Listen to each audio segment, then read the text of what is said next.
r/antiwork. Dat Fresh says, AHH the old faithful. Just got taken over, and this is on for today. Can ya smell the right sizing? How about a slice of lean staffing? Glad I'm leaving on Friday. Included photo.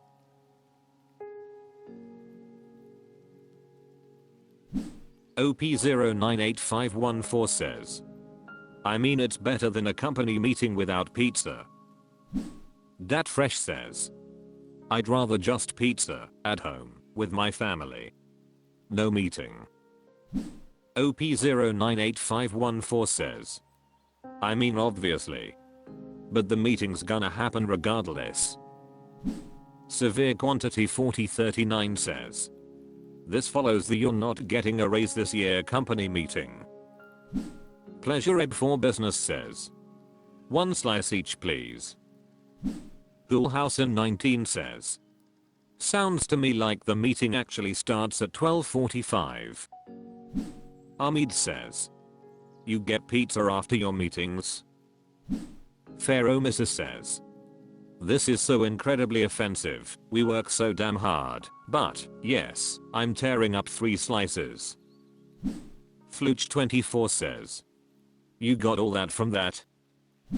Imagica0921 says, I took great joy in pointing out that a pizza party has become synonymous with a company that does not care to my store manager.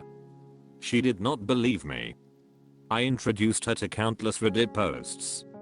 She was shocked. 03G Prangler says, who complains about free food? Isn't this better than having to go to the store with your red card? Death Lad says, these are the worst. BC guaranteed the pizza will have already been ordered, so it's sitting there getting cold for 45 minutes but no one can eat it until the meeting is over, so they can pay attention. Boredom Sprint says, let's not act like free pizza is in itself some shitty insult. On a regular day that's great. Just don't give us a pizza party at the end of the year to say thanks for the hard work in lieu of bonuses.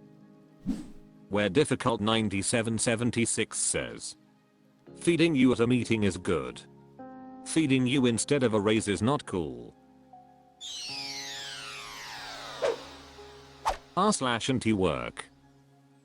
Sad Support 2471 says, passed up for a job I've been doing since my boss quit. He quit a month ago and I've been doing his job. Well, they posted it online and I also applied for it. And they are hiring someone from outside instead of promoting me from within. I'm now looking elsewhere cause this was pure bullshit. I don't have a bachelor's degree, but I have been doing the job without issue. So go ahead and hire this person and see how many others quit cause nobody is going to follow orders from someone with no real experience. Lumfeo. Robinhood -7 says, do not offer or let the company ask you to train the new manager to do job you have been doing.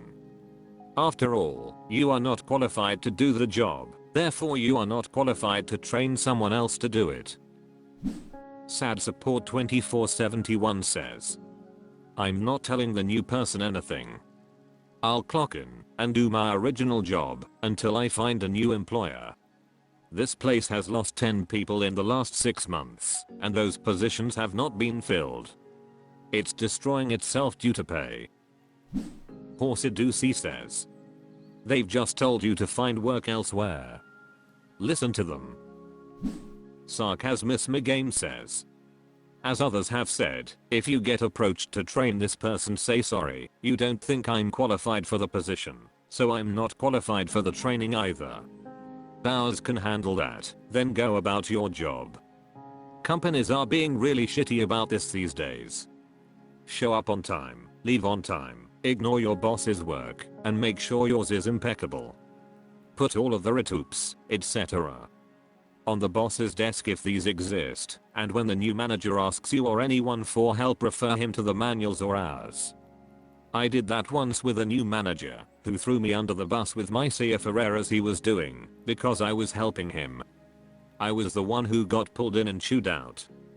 with the creep standing right there and not admitting it was his fault. Guess who got no more help and referred to the manuals only after that little fiasco? This is why I no longer offer training anyone on any job. C. Monkey and Land says, this reminds me of the time I was fired from my job. I worked at the wireless kiosk in Costco and my manager was forced out because the district manager hated him. We fought hard to prevent him from being fired. After he was fired, I had to fill in for him and do everything he did. I then applied for his job twice and was passed up both times. First time, they brought in someone that stole sales from us and broke so many company rules. I turned him in for stealing company time and he was fired. I applied again and they brought in someone from out of state to be our manager. The person asked me what the problems were at the kiosk and I said it was due to management. They fired me for slandering the company. After being fired, I called my district manager a prick and he said that it was rude to call a boss that.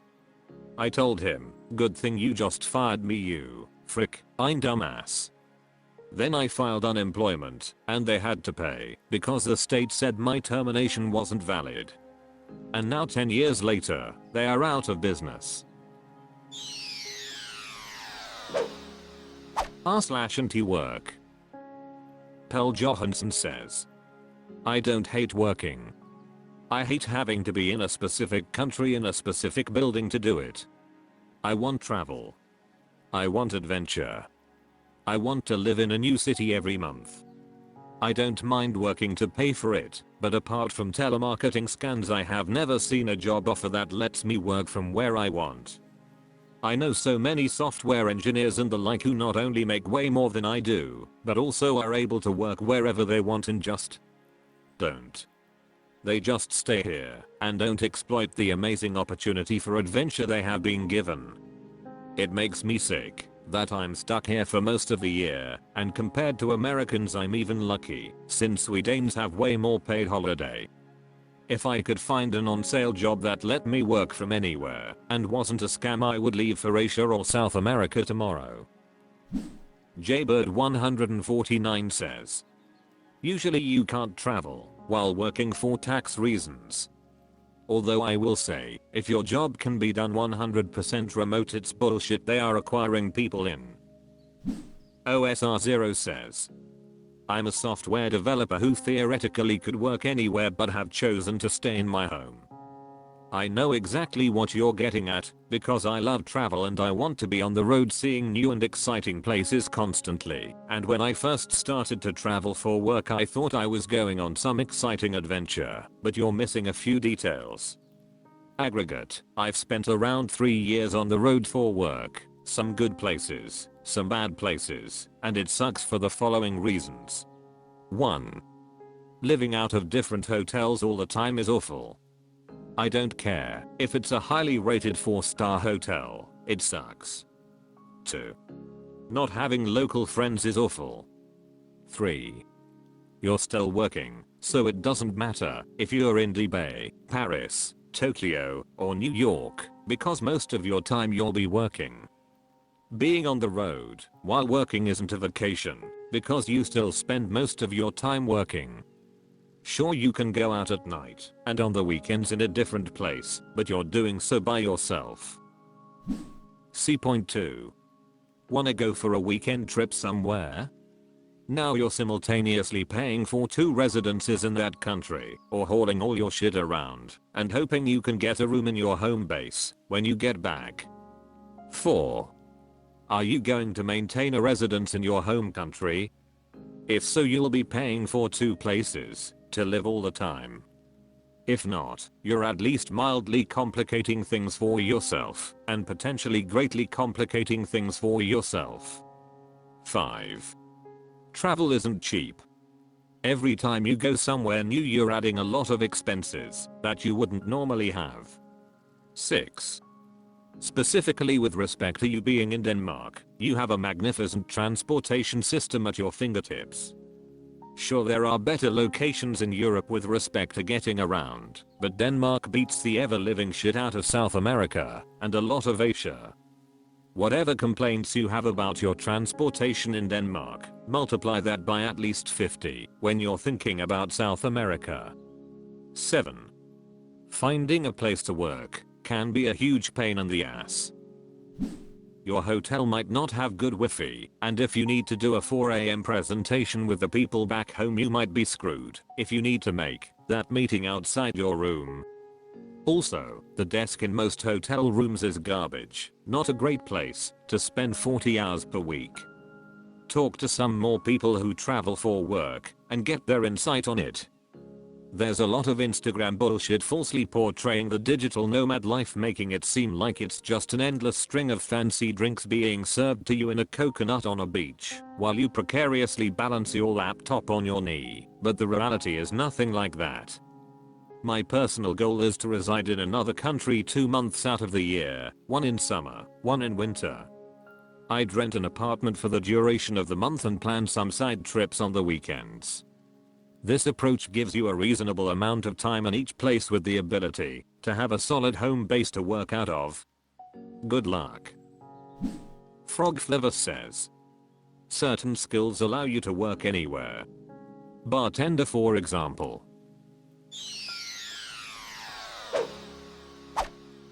That's all for this video. Thank you for watching. Please subscribe.